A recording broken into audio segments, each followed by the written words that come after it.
Welcome to our channel. उम्मीद है preparation बहुत जोरों शोरों से चल रहा होगा। जितने भी स्टूडेंट जो आगे चल के आरआरबी जेईई की एग्जाम देने वाले हैं उनके लिए खास करके हमने जनरल साइंस का सीरीज स्टार्ट किया है ताकि एग्जाम की प्रिपरेशन में कोई चूक ना रह जाए। अब सभी को पता है कि सीबीटी 1 में 30 क्वेश्चन बनने वाला है जनरल साइंस से और सीबीटी 2 में 15 क्वेश्चन जनरल साइंस के खास करके फिजिक्स और केमिस्ट्री वाले पार्ट से बनने वाला है। इसी वजह से ये सीरीज स्टार्ट किया गया है ताकि 30 आउट ऑफ 30 सीबीटी 1 में भी आप स्कोर कर पाएं और सीबीटी 2 में भी 15 आउट ऑफ 15 स्कोर कर पाएं। इसलिए हमने अपने तरफ से बेस्ट ऑफ बेस्ट क्वेश्चन लाया है। सारे क्वेश्चंस को डिटेल में डिस्कस किया जा रहा है ताकि कोई भी चूक ना रह जाए और यहाँ पे आप जो है 30 आउट ऑफ 30 स्कोर कर पाएं। यहाँ पे एक भी नंबर जो है मिस ना हो। लेकिन एंड ऑफ द डे आपका मेहनत, आपका हार्डवर्क ही जो है ये रंग लाने वाला है। जितने भी हमने क्वेश्चन करवाए हैं, जितने भी इंपॉर्टेंट कॉन्सेप्ट बताए हैं, प्रीवियस ईयर जितने भी क्वेश्चन के बारे में हमने बताया है, सबको अच्छा से आप जो है प्रिपेयर कर लें, साथ में इनके रिलेटेड क्वेश्चंस और लगातार निरंतर जो है ये सारी चीज़ों को प्रैक्टिस करते रहें। एनसीईआरटी क्लास 9 और 10 के जो साइंस के बुक हैं इनको बहुत अच्छे से पढ़ें। बार बार ये रिपीट किया जा रहा है क्योंकि बहुत सारे क्वेश्चन यहाँ से बनते हैं। जितना ज़्यादा प्रैक्टिस, जितना अच्छा से आप इन चीज़ों को समझ के जितना ज़्यादा प्रैक्टिस करते रहेंगे क्वेश्चन का, उतना ज़्यादा सिलेक्शन का चांसेस होगा। और वैसे भी जनरल साइंस का जो सेक्शन है ये स्कोरिंग सेक्शन है, आप यहाँ पे बहुत अच्छा स्कोर कर सकते हैं और सिलेक्शन ले सकते हैं। तो चलिए बिना टाइम वेस्ट करते हुए इस वीडियो को स्टार्ट करते हैं। बस एक ही रिक्वेस्ट है, प्रीवियस वीडियोस को अगर आपने नहीं देखा है जरूर देख लेना। फिजिक्स के सारे टॉपिक्स एमसीक्यूज के थ्रू कवर अप कर दिए गए हैं, केमिस्ट्री के सारे टॉपिक्स एमसीक्यूज के थ्रू कवर अप कर दिए गए हैं। अब जो है हम लाइफ साइंस के साथ कंटिन्यू कर रहे हैं, ये पार्ट 29 है। प्रीवियस सारे वीडियोस को जरूर देखना, बहुत अच्छे से जो है आप जनरल साइंस को प्रिपेयर कर पाएंगे। स्टार्ट करते हैं। Which vitamin is considered to be hormone? तो इनमें से कौन से विटामिन को हार्मोन के तौर पे कंसिडर किया जाता है? इसका सही जवाब है ये है option number 4 vitamin D. Again vitamin जो डी है इसे हार्मोन क्यों कंसिडर किया जाता है? ये इस वजह से क्योंकि ये कैल्शियम मेटाबॉलिज्म में मदद करता है, इसी वजह से जो है इसे हार्मोन कंसिडर किया जाता है। और ज्यादा ब्रीफली अगर हम देखें, it regulates calcium metabolism. Which one of the following plasma protein is involved in coagulation of blood? तो इसका सही जवाब है यह ऑप्शन नंबर 1 फाइब्रिनोजेन। फाइब्रिनोजेन क्या है? ये ब्लड प्लाज्मा प्रोटीन है और खास करके अगर हम देखें ये ब्लड को कैसे क्लॉट करता है, कोगुलेशन ऑफ ब्लड में जो है कैसे हेल्पफुल है, तो फाइब्रिनोजेन जो है ये क्या करता है, ये कन्वर्ट हो जाता है इनसॉल्युबल फाइब्रिन कंपोनेंट में, जिसके वजह से जो है ब्लड क्लॉट हो पाता है। Anosmia refers to total loss of sense of, तो इसका सही आंसर है ये है स्मेल। तो इसका जो खास कर टर्म दिया गया है total loss of sense of smell, तो ये इसे टर्म दिया गया है एनोस्मिया। एक पर्टिकुलर पर्सन है, अगर उसको जो है स्मेल नहीं आ रहा है, पर्टिकुलर चीज़ है उसका स्मेल नहीं आ रहा है, तो इससे जो टर्म दिया गया है ये एनोस्मिया टर्म दिया गया है। तो total loss of sense of smell को एनोस्मिया कहा जाता है। मीबोमियन ग्लैंड इज प्रेजेंट इन, तो मीबोमियन जो ग्लैंड है ये कहाँ पे प्रेजेंट होता है? ये आई लीड या फिर आई में प्रेजेंट ये होता है। ज़्यादा इन डिटेल अगर हम देखें तो आई लीड में प्रेजेंट होता है।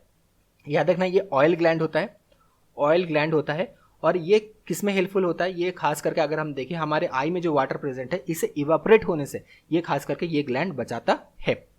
Lack of oxygen in body fluid is known as, तो lack of oxygen in body fluid इसका जो टर्म दिया गया है ये एनॉक्समिया दिया गया है। एनॉक्समिया जो है, एनॉक्समिया ये टर्म दिया गया है। तो अगर हमारे बॉडी में यहाँ पे नॉर्मल लेवल ऑफ ऑक्सीजन जो है आर्टेरियल ब्लड से या बॉडी फ्लूइड से कम हो जाए तो इसका जो टर्म है ये है anoxemia. Where are red blood corpuscles form, तो रेड ब्लड कॉर्पल्सेस जो है ये कहाँ पे फॉर्म होता है? तो ये जो है बोन मैरो में फॉर्म होता है। काफी बार जो है ये क्वेश्चन बना है। अगेन आरबीसीज, ये याद रखना आरबीसीज का जो और एक नाम है ये इरिथ्रोसाइट्स है, ये भी क्वेश्चन बन चुका है। अच्छा से ये ध्यान रखना कि रेड ब्लड कॉर्पल्सेस जो है ये आरबीसीज कहाँ पे फॉर्म होता है? ये बोन मैरो में फॉर्म होते हैं। वीडियो में आगे बढ़े उससे पहले एक इंपॉर्टेंट बात बता दें। देखिए हर एक क्वेश्चन को डिटेल में डिस्कस किया जा रहा है, लगातार आपके लिए अलग अलग पार्ट्स लाए जा रहे हैं जनरल साइंस में। सारे ही पार्ट्स को बहुत डिटेल्स में हमने कवर अप किया है। अगर आप फिजिक्स देखें, केमिस्ट्री देखें, अब हम लाइफ साइंस के साथ कंटिन्यू कर रहे हैं। एक एक चीज़ को अच्छे से कवर अप किया जा रहा है ताकि जो ये आरआरबी जेईई का एग्जाम है इसमें जनरल साइंस का जो सेक्शन है इसमें बहुत अच्छे से आप स्कोर कर पाएं, 30 आउट ऑफ 30 ला सकें। लेकिन एक चीज़ का जो कमी है वो है आपका प्रैक्टिस। इसी वजह से खास करके ये बुकलेट को लॉन्च किया गया है। 1100 बेस्ट जनरल साइंस के क्वेश्चन इसमें हमने आपके लिए बनाया है और ये सारे क्वेश्चन जो बनाए गए हैं रेलवे के पूरे पेपर्स को हमने एनालिसिस करने के बाद ही बनाया है। तो आपको यहाँ पे पता चलने वाला है कि रेलवे किस तरह क्वेश्चन पूछता है, कैसे आपको प्रिपरेशन करना चाहिए। एक सही डायरेक्शन में प्रिपरेशन करना बहुत ज़्यादा इंपॉर्टेंट है। बहुत सारे एग्जाम्स होते हैं लेकिन रेलवे जो क्वेश्चन पूछता है वो थोड़ा सा डिफरेंट होता है। एसएससी के एग्जाम्स होते हैं, अलग अलग स्टेट लेवल के एग्जाम्स होते हैं, लेकिन खास करके रेलवे के जो क्वेश्चन हैं इनका एनालिसिस करके क्वेश्चन बनाए गए। इन क्वेश्चन से और भी 4000 क्वेश्चन बनाया जा सकता था। थोड़ा सा वैल्यू को इधर उधर करके क्वेश्चन को चेंज करके 4000 क्वेश्चन बनाया जा सकता है। इसका कोई फायदा नहीं है। जितना जल्दी आप एनालिसिस कर पाएं, ये बेसिक 1000 क्वेश्चन इसीलिए बनाया गया है। आप समझ पाए कि रेलवे किस तरह क्वेश्चन बनाता है, कहाँ से आपको पढ़ना चाहिए। और से सारे टॉपिक से आपको पढ़ना जरूरी है, एक भी टॉपिक मिस मत करना। लेकिन पूरे पढ़ने के बाद भी कुछ टॉपिक मिस हो जाता है, तो यहाँ से अगर इनको आप एनालिसिस कर लेते हैं आपको पता चल जाएगा कि हाँ ये सारे सब टॉपिक से भी क्वेश्चन बनते हैं, इनको भी पढ़ना जरूरी है। इसीलिए खास करके जितने भी स्टूडेंट जो आगे चल के आरआरबी जेईई के एग्जाम देने वाले उनके लिए ये बुकलेट लॉन्च किया गया है। सिर्फ 99 रुपीज़ में लॉन्च किया है ताकि हर एक स्टूडेंट ले सके। लेना कैसे है, लिंक डिस्क्रिप्शन बॉक्स में दिया गया है। लिंक में क्लिक करना है, ईमेल आईडी और फोन नंबर भरना है। जैसे आप 99 रुपीज़ पे कर देते हैं आपके मेल आईडी में फाइल भेज दिया जाता है। मेक श्योर कि सही मेल आईडी दें, उसी मेल आईडी में फाइल भेजा जाता है। लेकिन रुक जाइए, इसके साथ साथ एक ऑफर भी है। साथ में 1000 जनरल अवेयरनेस के क्वेश्चन हमने फ्री में दिया है। ये सारे जो क्वेश्चन बनाए गए हैं रेलवे के सारे पेपर्स को एनालिसिस करने के बाद ही बनाए गए हैं, ताकि आपको समझ में आए कि रेलवे किस तरह क्वेश्चन पूछता है और एक सही डायरेक्शन में प्रिपरेशन करके अपने अंदर जो है कॉन्फिडेंस बूस्ट अप कर पाए। इसीलिए इसे बनाया गया है। CBT 1 में 30 क्वेश्चन बनने वाला है जनरल साइंस से, 15 क्वेश्चन जनरल अवेयरनेस से बनने वाला है। तो टोटल 45 क्वेश्चन का प्रिपरेशन बहुत अच्छा से कर पाएँ और ये 45 से मैक्सिमम स्कोर कर पाएँ। इसी वजह से खास करके ये बुकलेट लॉन्च किया गया है। तो 2000 से ज़्यादा क्वेश्चन ये बुकलेट में आपको मिल जाएगा। बहुत अच्छे से आप एनालिसिस करके खुद को प्रिपेयर कर सकते हैं। लेकिन इतना ध्यान रखना कि बुकलेट ले लेने से या कोई बुक लेने से सिलेक्शन नहीं होता है। इसके पीछे मेहनत और हार्डवर्क बहुत ज़्यादा इंपॉर्टेंट है। इन सारे क्वेश्चंस को एनालिसिस करने के बाद, समझने के बाद बहुत अच्छा से करेक्ट डायरेक्शन प्रिपरेशन करते रहें। वीडियो तो लगातार हम ला रहे हैं और जितने क्वेश्चन अभी तक पढ़ाया गया सारे क्वेश्चन को इसमें इंक्लूड किया गया है। कोई दिक्कत नहीं होने वाला है। आगे चॉइस आपका है, कोई ज़बरदस्ती नहीं है कि लेना ही है। चॉइस आपका है कि हाँ, थोड़ा सा अंडरस्टैंडिंग होना भी चाहिए कि रेलवे किस क्वेश्चन बनाता है, कैसे प्रिपरेशन करना चाहिए। तो ये बुकलेट बिल्कुल आप ले सकते हैं। एक राइट डायरेक्शन में प्रिपरेशन करना सही बात है, तब जाके आप गोल तक पहुंच पाएंगे। लेकिन इसमें आपका हार्डवर्क बहुत ज़्यादा इंपॉर्टेंट है। मेहनत तो करना ही है। सिर्फ बुकलेट ले लेने से सिलेक्शन नहीं हो जाएगा। सिर्फ बुक मार्केट से आप जाके खरीद लोगे सिलेक्शन नहीं हो जाएगा। इनको पढ़ना, लगातार पढ़ना, क्वेश्चंस करना, तभी जाके सिलेक्शन होता है। बस थोड़ा आसान हो जाएगा, टाइम आपका बच जाएगा जब ये बुकलेट ले लेंगे। अंडरस्टैंडिंग बढ़ जाएगा कि रेलवे किससे क्वेश्चन बनाता है, कैसे आपको प्रिपरेशन करना चाहिए। बाकी चॉइस आपका है, लिंक डिस्क्रिप्शन बॉक्स में दिया गया है। नेक्स्ट क्वेश्चन देखते हैं। Bone fracture are detected using. तो बोन फ्रैक्चर जो है सभी को पता है, इसके लिए खास करके एक्सरे किया जाता है। तो बोन फ्रैक्चर जो है एक्सरे से डिटेक्ट किया जाता है। Which sugar is present in considerable amount in blood. तो ब्लड में अगर हम देखें खास करके कौन सा शुगर प्रेजेंट होता है, ग्लूकोज जो है प्रेजेंट होता है। अब कितना प्रेजेंट होता है ये क्वेश्चन बन सकता है। 80 to 100 mg जो है प्रेजेंट होता है ग्लूकोज पर 100 ml। पर 100 ml में 80 to 100 mg जो है प्रेजेंट होता है। ये नॉर्मल ह्यूमन ब्लड में जो है इतना ही प्रेजेंट होता है, 80 to 100 mg पर 100 ml of blood. Gregor Mendel worked on which plant tree यहाँ दिया गया है to discover the fundamental law of inheritance. तो यहाँ पे आप सभी को पता होना चाहिए, जो ग्रिगोर मेंडल हैं इन्हें खास करके जो है modern father of modern genetics इन्हें कहा जाता है। इन्होंने जो है फंडामेंटल लॉ ऑफ इनहेरिटेंस इनके द्वारा ही जो है ये लाया गया था। और इन्होंने जो है पी प्लांट में खास करके ये एक्सपेरिमेंट किया था। एनसीईआरटी के बुक में ये दिया गया है, इसलिए बार बार कहा जाता है। इन्होंने ड्वार्फ पी प्लांट्स लिए थे, टॉल पी प्लांट्स लिए थे और इनसे जो है एक्सपेरिमेंट करके इन्होंने लॉ ऑफ इनहेरिटेंस ये इनके द्वारा लाया गया था। और इन्हें जो है फादर ऑफ मॉडर्न जेनेटिक्स भी कहा जाता है। Bariatric surgery brings changes in human. तो बैरेटिक सर्जरी जो है ये खास करके डाइजेस्टिव सिस्टम से रिलेटेड है।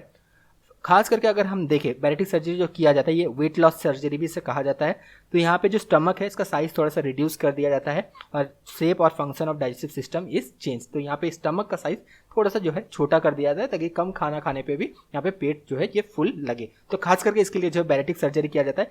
किससे रिलेटेड है, डाइजेस्टिव सिस्टम से ये रिलेटेड है।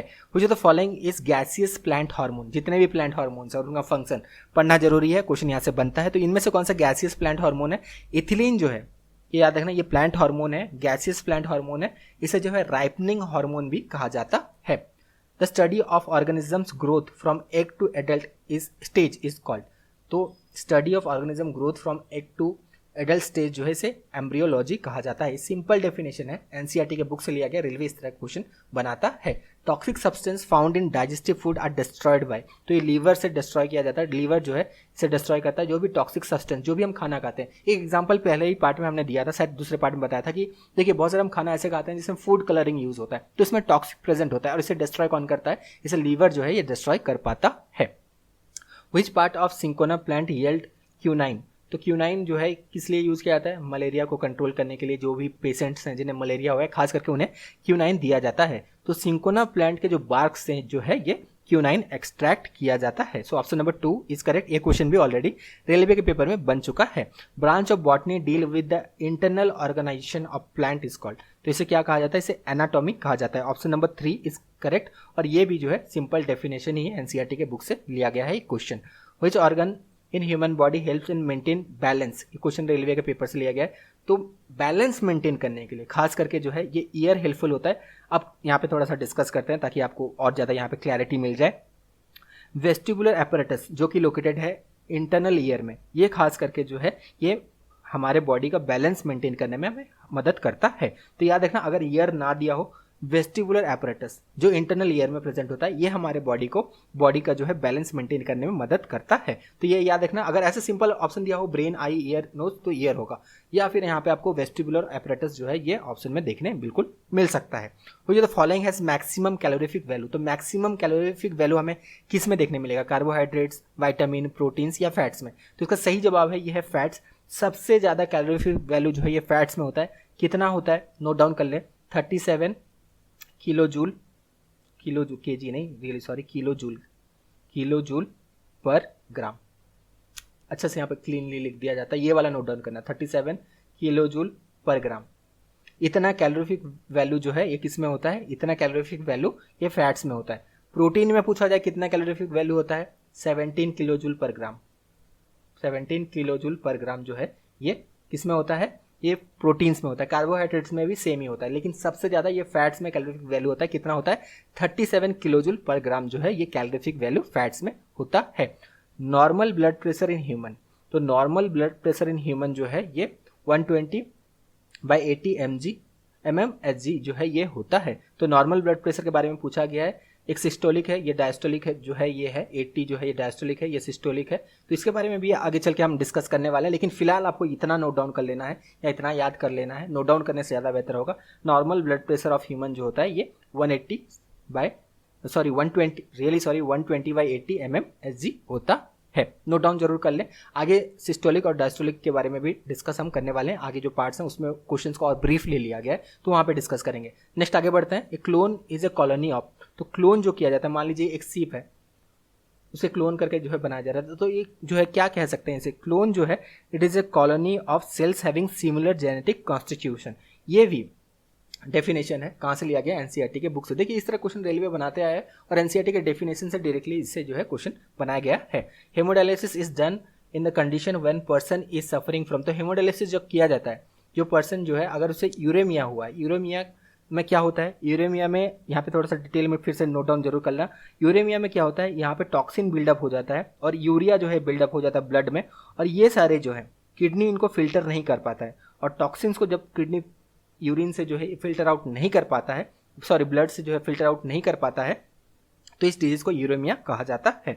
तो बिल्कुल यह ध्यान रखना, क्योंकि जनरली अगर हम देखें किडनी क्या करता है, जो भी हमारे ब्लड में जो टॉक्सिन्स हैं उनको जो है फिल्टर आउट करके यूरिन के साथ उसे बाहर ये निकाल देता है। तो ब्लड से अगर टॉक्सिन्स को जो है, ये टॉक्सिन जो यूरिया हो गया, ये सारे टॉक्सिन्स को अगर प्यूरिफाई नहीं कर पा रहा है, तो इस कंडीशन को यूरेमिया कहा जाता है, और इसके लिए खास करके हेमोडायलिसिस किया जाता है। The enzyme present in saliva of human, तो सलाइवा ऑफ ह्यूमन में कौन सा जो है प्रेजेंट होता है एंजाइम? तो ये एमाइलेज प्रेजेंट होता है। इसका और एक नाम है पिटाइलिन, ये वाला नोट डाउन करना, ये क्वेश्चन रेलवे कभी कभी पूछ देता है, ठीक है? पिटाइलिन, सैलिवरी एमाइलेज, इसका और एक नाम है पिटाइलिन। तो ये पूछा जाता है कभी कभी, एमाइलेज ना देके पिटाइलिन ऑप्शन में आपको मिलेगा। तो ये एंजाइम जो है ये सैलिवा में प्रेजेंट होता है। किसको ये ब्रेक डाउन करता है, किसे डाइजेस्ट करने में मदद करता है? कार्बोहाइड्रेट्स। नोट डाउन कर लेना, सैलिवरी एमाइलेज या पिटाइलिन, इसका और एक नाम है ये पिटाइलिन। फर्स्ट क्लास प्रोटीन कंटेन्स, तो फर्स्ट क्लास प्रोटीन जो है एसेंशियल, इसमें एमिनो एसिड प्रेजेंट होता है। जो टोटल 8 एसेंशियल एमिनो एसिड्स हैं, इनके बारे में पढ़ना इतना इंपॉर्टेंट नहीं है, लेकिन बस आपको इतना याद रखना है कि फर्स्ट क्लास प्रोटीन जो होता है इसमें एसेंशियल जो है एमिनो एसिड प्रेजेंट होता है। अगर आपका चॉइस है कि आपको जो 8 एसेंशियल एमिनो एसिड्स हैं इनके बारे में पढ़ना है तो बिल्कुल पढ़ सकते हैं, लेकिन यहाँ पे उनको डिस्कस नहीं करते हैं, बहुत ज़्यादा लेंदी हो जाएगा। तो 8 एमिनो एसिड्स इसमें एसेंशियल प्रेजेंट होता है, तो इसे फर्स्ट क्लास प्रोटीन कहा जाता है। फर्स्ट क्लास प्रोटीन के एग्जाम्पल क्या है? फिश एग्जाम्पल है, जो मीट हो गया इसका एग्जाम्पल है, एग एग्जाम्पल हो गया, ये सारे फर्स्ट क्लास प्रोटीन है, क्योंकि इसमें जो है एसेंशियल एमिनो एसिड्स प्रेजेंट होते हैं। प्लांट बेस्ड जो प्रोटीन्स होते हैं उसमें जो है ये एसेंशियल जो है ये एमिनो एसिड प्रेजेंट नहीं होते हैं, जिसकी वजह से ये फर्स्ट क्लास प्रोटीन में कंसिडर नहीं किया जाता। जैसे दाल हो गया, दाल में प्रोटीन प्रेजेंट होता है, लेंटिल्स हम कहते हैं, इसके अलावा सोयाबीन हो गया, ये सारे में जो है प्रोटीन्स प्रेजेंट होते हैं, लेकिन ये प्लांट बेस्ड होता है, तो ये फर्स्ट क्लास प्रोटीन में कंसिडर नहीं किया जाता है। Marasmus disease in children is cause due to the deficiency of, तो मैरास्मस जो है ये विटामिन या प्रोटीन डेफिशिएंसी डिजीज है, ये आपको कमेंट बॉक्स में बताना है। इसका जो है सही जवाब आपको कमेंट बॉक्स में देना है। बहुत बार ये क्वेश्चन रेलवे क्वेश्चन ये बना चुका है, रेलवे क्वेश्चन। तो मैरास्मस जो डिजीज है ये विटामिन डेफिशिएंसी डिजीज है या प्रोटीन डेफिशिएंसी डिजीज है? इसका सही जवाब आपको कमेंट बॉक्स में देना है। ये आपका होमवर्क है, बहुत बार ये क्वेश्चन बन चुका है रेलवे के एग्जाम में। आगे बढ़ते हैं। Encephalitis is a infectious disease effect. तो एनसेफ्थालिटिस जो है ये इन्फेक्शियस जो डिजीज है ये ब्रेन को इफेक्ट करता है। Option number 4 is correct. ये ब्रेन को इफेक्ट करता है, directly effect the brain cells. तो ये डिजीज के बारे में ध्यान रखना। और एक बार बता दिया जा रहा है कि एक टेबल जरूर बना लेना, सारे डिजीज एक तरफ और कौन से बॉडी पार्ट को ये इफेक्ट करते हैं, ये सारे एक तरफ, ये आपको याद रखना है। डेफिशिएंसी डिजीज और ऐसे जो नॉर्मल डिजीज सबको आपको एक बार बना के इसका पूरा लिस्ट याद रखना है, यहाँ से क्वेश्चन बनता है।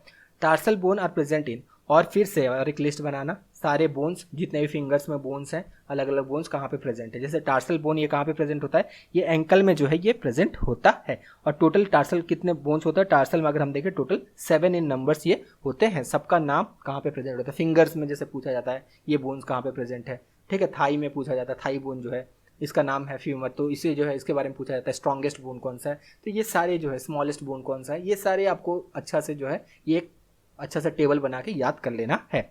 Outer part of kidney is called, तो outer part of the kidney जो है इसे क्या कहा जाता है, इसे कॉर्टेक्स कहा जाता है। और इनर पार्ट अगर पूछा जाए तो इसे मेडुला कहा जाता है। दोनों आप नोट डाउन कर सकते हैं। Outer part of the kidney जो है इसे क्या कहा जाता है, कॉर्टेक्स कहा जाता है, और इनर पार्ट जो है इसे मेडुला कहा जाता है। Which of the following is known as complete digestive juice, तो पैनक्रिएटिक एसिनी जो है इसे कहा जाता है, पैनक्रिएटिक एकिनी जो है इसे कहा जाता है कंप्लीट डाइजेस्टिव जूस। ऐसा क्यों, क्योंकि इसमें से जो एंजाइम सीक्रेट होते हैं ये कार्बोहाइड्रेट्स को भी डाइजेस्ट कर सकते हैं, ब्रेक डाउन कर सकते हैं, डाइजेस्ट नहीं ब्रेक डाउन कर सकते हैं, फैट्स को भी ब्रेक डाउन कर सकते हैं, प्रोटीन को भी ये ब्रेक डाउन कर सकते हैं, इसीलिए इनको जो है कंप्लीट डाइजेस्टिव जूस कहा गया है।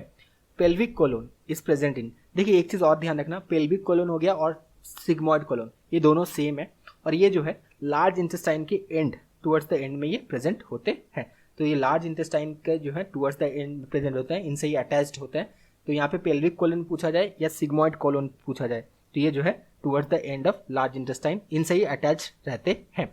Which part of cell is power house of the cell, तो power house of the cell किसे कहा जाता है, मोस्ट रिपीटेड क्वेश्चन माइटोकॉन्ड्रिया, यहाँ पे सही आंसर दे दिया गया है। और हाँ बुकलेट में भी आपको ऐसे ही मिलेगा क्वेश्चन और इसका सही आंसर ऐसे रेड में मार्क रहेगा। जो बुकलेट जितने भी स्टूडेंट लेने वाले हैं उनको बता दिया जाता है, तो बुकलेट में भी आपको ऐसे ही मिलेगा क्वेश्चन और उसका सही आंसर ऐसे मार्क्ड रहेगा। इस क्वेश्चन में रिटर्न आते हैं, तो पावर हाउस ऑफ सेल क्यों कहा जाता है, because it is responsible for extracting energy from the food through cellular respiration. इसी वजह से जो है माइटोकॉन्ड्रिया को power house of the cell कहा जाता है। यहाँ पे एंड होता है पार्ट 29। नेक्स्ट पार्ट 30 जो है जल्दी आने वाला है, वहाँ भी बहुत सारे इस तरह के इंपॉर्टेंट क्वेश्चंस को डिटेल में डिस्कस करेंगे। Thank you, all the best.